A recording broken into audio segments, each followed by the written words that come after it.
Terrific. So first of all, I'd like to thank everyone, Katya in particular, and Jutta for organizing this wonderful conference. Unfortunately, I wasn't present in the conference in Albi in November. I joined the two projects that I'm participating in December. And I think this situation of COVID has changed many things that in our way of thinking. Fortunately, I'm the last person to be speaking, so this is wonderful because I can actually bring in ideas from other presentations. In terms of the badge project, I think the whole COVID situation, pandemic, has added not only urgency to our work here, but also this idea of utility and bringing in tools that we need to help our students become more global in their work.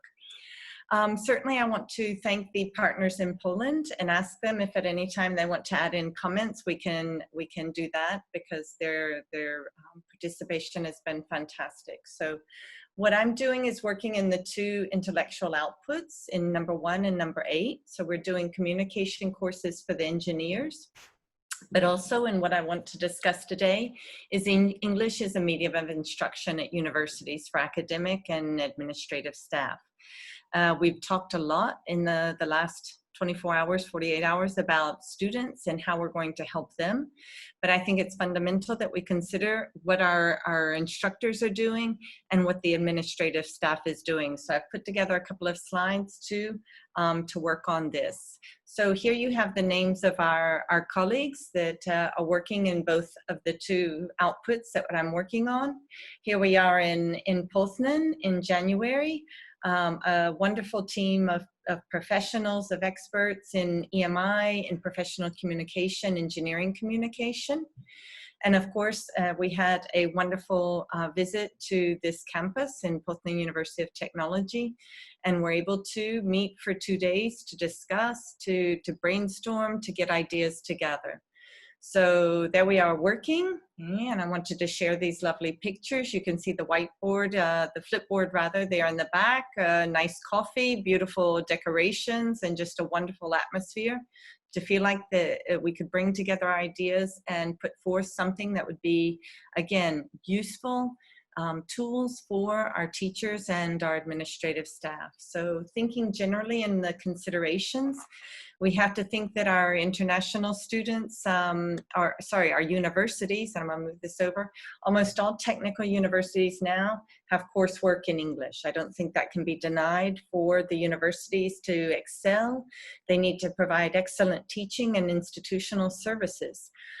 Certainly in the age of social media, if you get bad review, it can actually ruin your media, your ideas, and what you actually want to transmit. So as prospective students are very vocal in their opinions, what universities are now doing is trying to make sure that they get the best attention possible and using English to help them with that. They also want to attract the best students to get a good research profile, such as an EBIT, to get this teaching certification, these quality stamps, and English language courses are, of course, fundamental for that. There's a need every day more to standardize the level of EMI courses. So we're looking at how we can meet these standards that perhaps in the case of Valencia, in the Polytechnic here, we're working on assessing how we can standardize the English language courses, not only and to meet the standards that we have for the Spanish and Valencian courses in our case. And then thinking that global engineering students are becoming ever more critical. And, I think this goes with the second point that we have. If they don't get good quality education, if the teachers aren't able to express themselves well, not just in cross-cultural issues, but even just the, putting a verb and a subject together, it can be devastating, not only for the university, but also for the teachers. So we want to provide support for the teachers and protect them from possible criticism in the future. Being able to reflect on the work that we've done in the last couple of hours, in the last 2 days, we have some reflections that we wanted to add in. So first of all, thinking about the relationship between the professors and these global institutions with the administrative staff and the global engineering students. We want to think that sometimes for the students, this is their first experience in international communication. So you have students who are coming from Asia, from South America, who have never left their town, their province, their village, and they're coming to universities like the ones that we're working in, and this is a first impression of international communication. So we want our people to be able to give them a proper introduction to that. We also want to set examples. We're representatives of our institutions, so we want to make sure that the impression that we give is professional, that we're proficient in what we're doing, and that we're able to meet the needs and the expectations of the students. Certainly for teachers in particular, this is an opportunity for students to practice and to learn how to communicate across cultures effectively and efficiently. And these are ideas that we've been bringing up throughout all of the IOs. And also the idea, particularly with the staff, is to exchange information between universities. Every day more, there's teaching and communication courses that are offered to administrative staff so that they can exchange ideas among colleagues in their field. So this is something else that we're looking at in terms of the other IOs. In terms of what we want to do with this particular IO is to provide expertise, to provide the skills, develop the skills, strengthen the skills, broaden the skills and expertise in intercultural and interpersonal communication. So our first goal is to build this repository of teaching and communication techniques, tools, materials to use online in the digital setting, but also to use in the classroom and for self-study. So the idea that the materials can be transferable and that they can use them in a variety of situations. Second, we want to enhance their confidence, because a lot of the teachers we've talked with have said that they just feel like they're not quite ready for this step and this leap into becoming EMI teachers. So we want to help them become more efficient, more effective when communicating in English, to make sure that they're successful, to make sure that they're able to transmit their ideas, transmit their content in a proficient way. And finally, we want to encourage lifelong learning and development.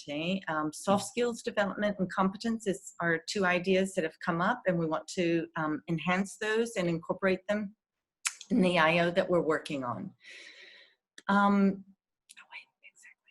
Sorry, I'm still learning to do this. So we've had 2 meetings. We were to meet in Krakow, but coronavirus came up. So we were looking at moving online everything. We've had 2 meetings and then some very informal sessions with WhatsApp. The first 2 meetings were focusing on brainstorming and establishing deadlines. So we were looking at creating lessons to create ebooks, looking at permission for copyright material so that we can make sure that everything that we put on is adequate and that we have permission to use it. We've established a couple of deadlines. These are just kind of administrative tasks for surveys, for materials and units, and for testing. And then in terms of the IO8, we wanted to make sure that we had very clear how we're going to distribute the work based on our expertise in the different fields. So we'll take a look at that now. For the teaching guide for the academics, again, we want to develop an ebook so that the teachers can select the units, select the material that they're most interested in, and develop it. It can be used as an entire course, again, or it can be used online, or it can be used for the teacher for self-study. So the first part, of course, would be why EMI, why we want to develop these courses, give some theory, and again, focusing on this soft skill development and competence. We think that the EMI teachers not only need to develop their skills, reading, listening, reading, and speaking, but also to help them develop the skills of the students. So we're focusing on these 2 aspects of development of language skills. Certainly working on the presentation skills of the content teachers so that they can feel comfortable and develop templates to give their lessons, how to present online, how to present in video conferencing, etc. We'll be looking in point 5 at looking deeply into intercultural communication with international groups. And then we've decided to add glossary of terms and scenarios. taking advantage of the courses that we use and teach at the Polytechnic and in Poznan, to develop scenarios and examples of lectures, tutorials, exchanges that we can provide so that they can have some real scenarios to work on. And then finally, we'll put in some appendices with grammar, linking words, small talk, and useful phrases. Okay, this part of it was quite easy to develop because we felt like we had lots of experience and lots of materials that were developed. So this part is moving ahead very easy. We've had some, as I said, some very interesting meetings and come up with some great ideas to help develop this out. More complicated, I think, is the guide for the administrative tasks. So for this, we wanted to develop a needs analysis, looking at how we can enhance the motivation of our administrative staff. Many times when students come, the staff believe, well, the student is coming from Vietnam to study in Valencia, they need to practice Spanish. But many times there's situations where that's not possible. So what we want to do is to make sure that our staff is able to handle multiple types of situations, not just administrative, but maybe even personal or academic related activities and problems that can come up. So we came up with 4 aspects that we want to work on. First is to identify in the university the administrative positions where the use of foreign languages is necessary, particularly English. We want to look at how we can enhance the language skills of this community within the university. And then we also want to support the inclusion of linguistic requirements in the promotion for academic staff. Many times they're asked to speak in English, speak in French, speak in German, and they're not given any type of incentive or there's no reward for having done that. It's just kind of an added. So we want to make sure that this is included in the university policies and to show the universities that this is really necessary. And then we also want to promote staff participation in mobility programs because this enhances the internationalization of our universities and to help them to feel like they're an integrated part of our university community. And again, contributing to the globalization of our students. Without the administrative staff, we can't do anything. So we've come up with some general questions. No, these are ones that are included on lots of needs analysis. We've heard lots about this in the last 2 days. Where you use English, what kind of skills you think are necessary, what kind of course you would be interested in. These are questions that we want to do. We'll be doing this in the fall with the groups that come and study with us. But we also want to look at what kind of resource would be most practical for these people. You know, they don't have a lot of time at the end of the day. Sometimes the universities are a bit reluctant to have them studying during working hours. And certainly if this is all going to be done online. So we want to make sure we know exactly what kind of materials and resources would be practical for them and which type of activities they need most help in. We also want to look at the motivation. What is it that motivates these people to learn languages, and what kind of skills would they need to feel like they're enhanced, to feel like they're empowered, if we can use that term. So with this, we came up with the idea of developing, based on the same type of program that we have, of materials, of ebook that we want to put together for the teaching staff, looking at what we can do for developing the language skills of the administrative staff. Again, this will depend on their level, so we want to do something that can be multi-level, again, to use in proper courses, if we're able to go into the classroom again, to work with online, to work through self-study, etc. So again, the idea of developing the language skills, but also looking heavily into intercultural communication and giving them glossaries of terms that would be useful for them. Then we also want to look at scenarios, and so this idea of case studies is very relevant, giving them examples of exchanges with students, on the telephone, in person, giving them a variety of situations, and then again, including appendices with linking words, small talk phrases, and situations that they might come across in their daily work. So in terms of the breakout room or the chats, we'd like to ask all of you to participate if you would be willing to do that. Certainly, I think the partners in Poznan would be interested maybe in adding something. I would encourage them to do that because, again, I'm kind of new in the project. And also, we'd like to ask you to contribute comments that would contribute to our IO8 success. We know that you all have lots of baggage, lots of expertise, and so we would like you to think about these questions, if we could, in the breakout groups, Katja, to see what incentives the teachers have in your universities, what kind of training do they receive, and what could we best do to enhance them, kind of these best practices, what challenges do they face? No, certainly I imagine something about virtual would come up. And then with the administrative staff, what kind of difficulties do they face in international intercultural communication, and how can we help administrative staff communicate better in English with our international engineers, okay? So with this, I would like to think that we could do some work and to thank all of you for giving us your feedback, your information. Thank our partners in Poznan, and certainly thank you, Katja, for giving us this opportunity to present. I'm not sure how I'm doing on time, but if we end up a little early and have some extra time for discussion or to go to lunch, that would be great too. Thank you. Okay, thank you very much, Deborah. So we have some time, it's only 23, so I prepared the breakout rooms. We can open the breakout rooms, but maybe the Poznan team would like to add something before we split up into groups, or maybe there are some questions you would like to ask while we're still all together. Okay, if I may, just to say a few words. Of course, everything what Deborah prepared is perfect in terms of our topics.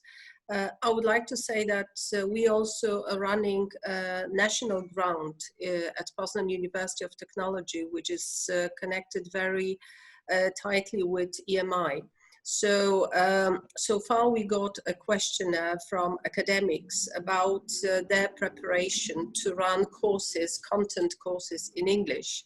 And I think we can implement some of the results of the questionnaire to the needs analysis, preparing the guidelines for both groups, academic teachers and administrative staff. Valencia, Deborah, Christina, Maria, they have very good experience, and I think also information from previous projects and a lot of research, which we are going to use as well in our IO group. So I think this will be documents, ready materials, a kind of handout, which we as batch partners can use for our universities. But also dissemination part, I think, could be very interesting to those universities in our countries where English medium instruction is part of their studies or is a must, okay, because we know such universities. So I think we have a lot to do. It's a very ambitious project, and of course your opinions, sometimes even questions, or as we say, dilemmas, can contribute as well, because as Deborah say, a lot should be done, and we know a little bit from the feedback we got from academic teachers and administrative staff. All right, so the idea behind this group is to get such documents online in paper version as well, that if your university decided to open courses, full-time courses in English, they can use it. I even asked my academics who are professors in physics, technology, architecture, to give samples of their lectures in English, which we can upload to use as example. Okay, so we will have so-called best practice, let's say, which we will like to say. And one part which I really think is very important, we are going to have some glossary terms useful, because a lot of our academic teachers whose education mostly is engineering, they were surprised that they learned that methodology in teaching in Polish is very, very different to methodology in teaching in English content courses, all right? So suddenly that was a kind of surprise. And this surprise we are going to use also preparing these documents. So Deborah, thank you. And of course, you could see that the first meeting was in Poznan, so we were lucky. We could have lunch, proper lunch and coffee breaks, not online, but I think it's going to be back again. Okay, so thank you.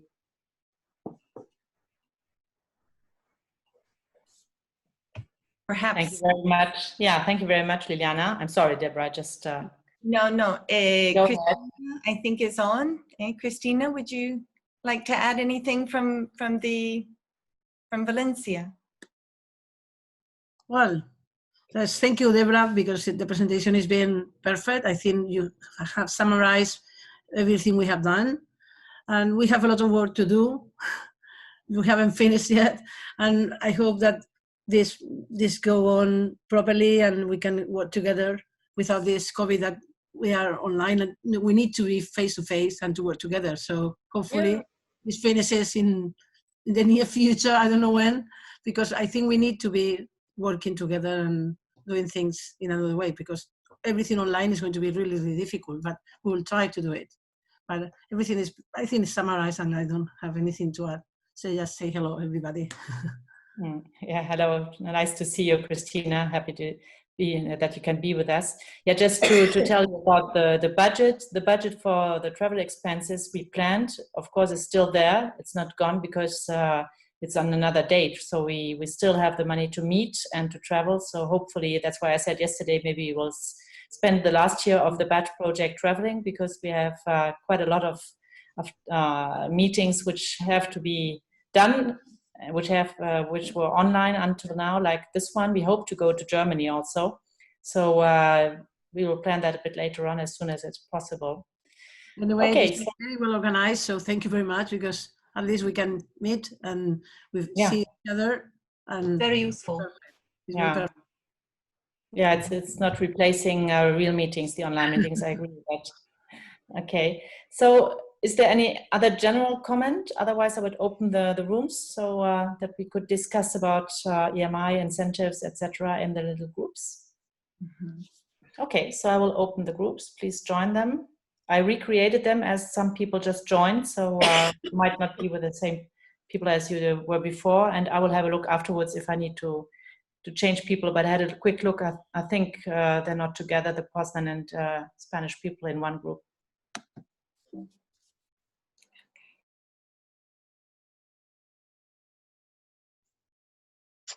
Hi guys. I'm muted, sorry. Hello. I was muted. Yeah, hello. Hello, where's Peter? So I already posted some information on Oh, it's a nice picture of the library there behind you. Oh yeah. Perfect. Virtually, yes. Yeah. Virtual. Is there just 4 of us, or are we expecting more people? I'm not sure. 4 of us, yes, no? That's it. Actually, did we have a Padlet I think, for this as well? Kostas will be joining us, but apart from Kostas, we've got everybody, it seems. Yeah, good 4 or 5 people. Okay. Did we also have a Padlet for this or not? I wasn't sure. No, just send your comment to the email. So probably can do some shared Google file. No? Can anyone start a Google file? I guess we could use that file that Björn sent yesterday, although I don't have the link. Yeah, can anyone find it?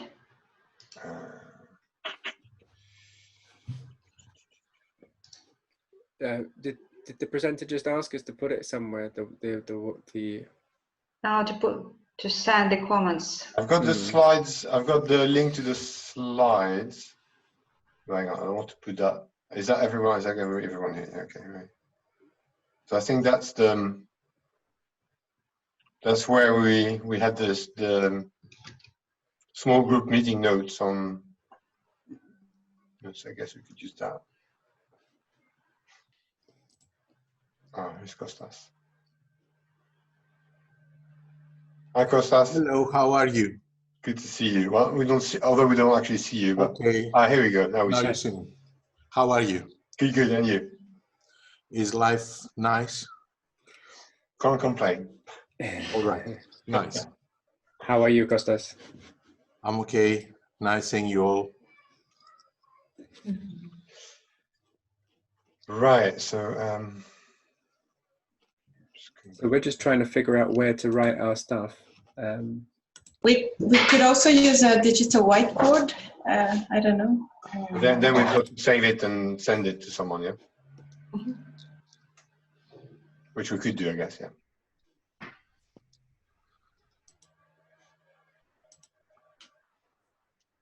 Have you all used Miro before? Which one? Miro. It's a digital. Has to be like Padlet, right? Yes, it's a Google one.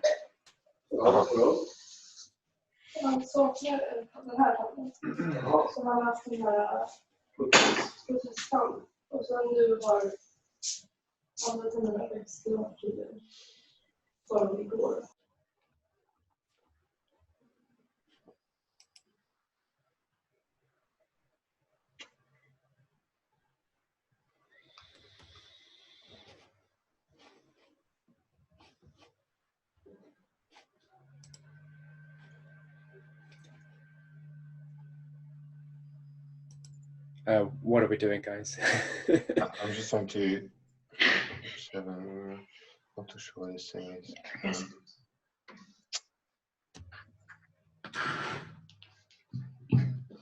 Okay. Right. I mean, I can type something on the notes that Björn had sent us yesterday, and I'll just say it's about the EMI bit. Can you share the screen, David? Hang on. Yeah, I can do that, but although I've got a problem editing it now. But, bear with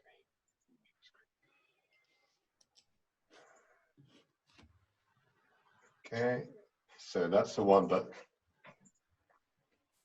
I'm not sure actually. It seems that for some reason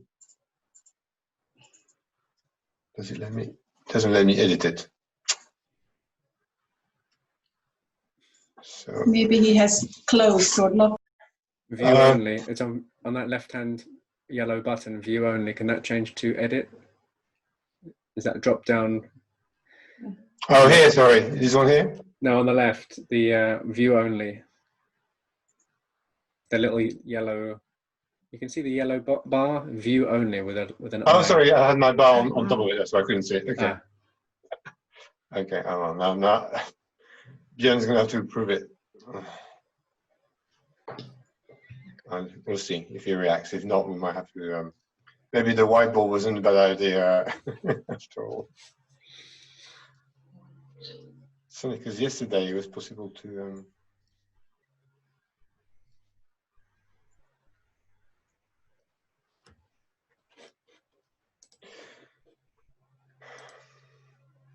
I'll send him a chat message in the Zoom as well. I can find him. And it's only available to the people in this group, in this breakout room. Yeah. Okay. Right. Shall we just? Okay. Let's forget about that then, and just do a whiteboard in that case, and I'll save it and I'll. Okay. Right. So let me just kind of basic questions. Maybe a bit easier to do that. Chat.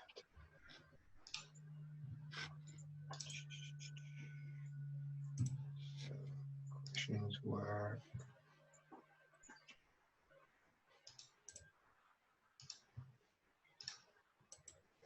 Right.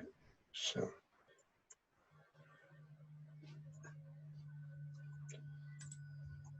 Right, those are the questions. We're getting there. So, shall we just take it?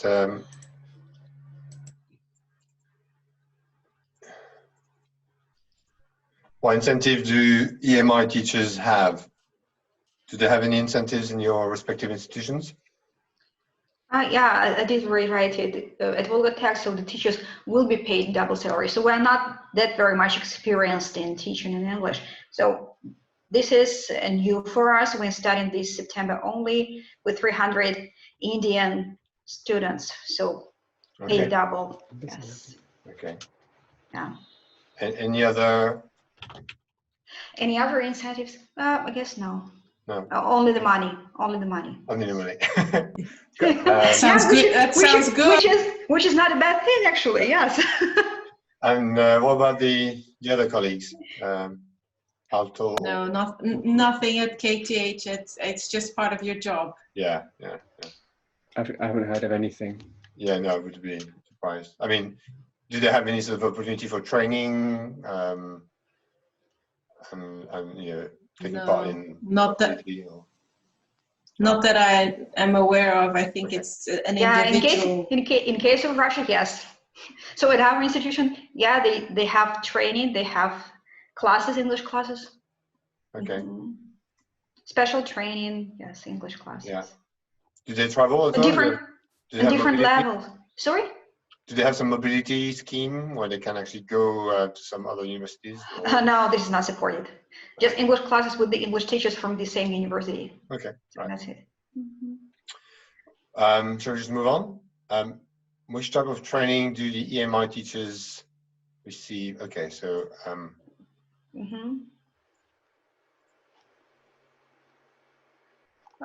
nothing that I am aware of for the second question. Also, I guess it depends on the department. If the department head decides to invest and help some of the teachers, but otherwise nothing at an institution. Okay. At the institutional level, just English classes that I already said. No mobility actual scheme, nothing is supported. This is always a money issue, right? Probably depending on the faculty. Some faculties with the students who pay, so probably will have some money to go to the conferences only. But no, like mobility. So, but there are some conferences for them. They can. I mean, like apply for the conference, and the faculty will pay for participation. Yes. Okay. Some conferences, yes. Okay. That's it. Challenges, just common challenges. So what I have experienced, they're just like grammar, vocabulary, and stuff like this. But I would say I was lucky to have B2 or something like C1 level teachers. They have even better terminology. They know their terminology better than me. So the challenges would be just some language. Okay. So, kind of like grammar. Okay. Grammar aspects. I wouldn't say actually vocabulary is a problem. Vice versa, the vocabulary is not a problem for them, as they read a lot of papers. They do research, they publish themselves, so they know it better than me. Okay. I think that I don't have much. I mean, most of these questions I've never even thought of before. So, my response to this is just from having worked on a couple of integrations with a couple of English language programs at Aalto. The whole university is moving towards having more English language, English medium programs, and when Finnish people speak English, they don't vary their prosody very much. They're very flat, and they speak in extremely long sentences, so that they're not they feel unpunctuated, and it's hard to know what the cues are, the communicative cues. So I think that grammar, vocabulary, and all that kind of stuff is less of a consideration for the staff at Aalto, but just ways of delivery of speech is really where they need support. However, a lot of their students in the classes are Finnish as well, so they'll have like half of their students will be Finnish speaking in English in the English medium Yeah. instruction, and half the teachers finish, or most of the teachers finish. So they speak English and that works basically. Well, they speak English with a definite Finnish flavour, and nobody seems to mind. Yeah. So it's only when I'm listening in, I'm thinking, God, can they understand each other? So do you have actually many? Because I assume that if they have an English, if they've got the delivery in English, then it means that they don't have only Finnish students, right? No, well, if the program is set up to be in English, then some of the lecturers, you know, the students should go through it all in English. Okay. Most of them will be. So the program is done through the medium of English, more for the benefits of the students, not, I mean, of the Finnish students, not because they want to attract international students. Is that what you're saying? It's both. I mean, I don't know. I don't design the programs. I wouldn't be able to answer that properly. But I get the sense that it's both, and so that international staff can teach it as well. So, intonation, length of phrase. Yeah, I mean, pitch. Prosody. Can we call it? Yeah, prosody. Prosody. Yeah. Okay. Yeah. Okay. At KTH, what I have heard from the Swedish teachers is assessment. They find it hard because they can read, of course, but they are not able to assess the learner's level of. Wow. But isn't that one thing I'm a bit perplexed about is that I think in the presentation there was something about improving students' English, but it's not really the role of the EMI. I mean, of a lecturer to do that. I mean, otherwise it's clear, right? Well, it depends on what kind of course. If they are in a project course where the students have to write a report at the end of the project, and if the language is not very good, they feel like, can I fail this student on the grounds that the language is not good enough, but they cannot really judge what the level is. But I guess if communication, I mean, the only, because they're not language teachers, but if communication is not sustained, I mean, if basically, if communication doesn't happen, then I guess then they can fail them on that basis without necessarily looking at language features as such. But you know, when they have to write exams, also they feel like it's difficult because again, it's something more formal that will stay for a little longer. They want to make sure that it's of good quality, but they don't feel that they have what they need in order to write good. I think we're going to finish soon. There's a message. What I might do is actually, I might just save, copy and paste what we've got there. It'd be easier than taking a picture and sending it. And I'll put that in the chat. In the chat when we go back, where it makes more sense.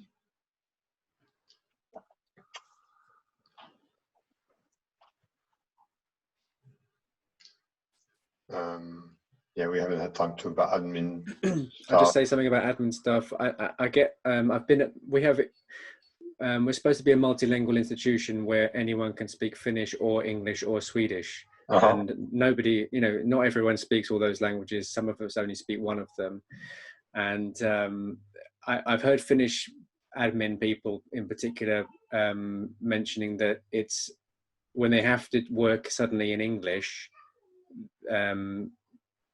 they need more time. It's just an extra psychological burden, a cognitive burden, a cognitive load.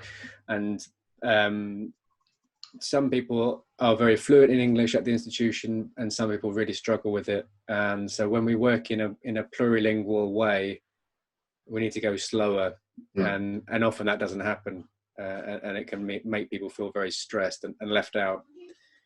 So it adds to the workload, you would say? Yeah. Because you need to do the same thing, but basically it takes you longer.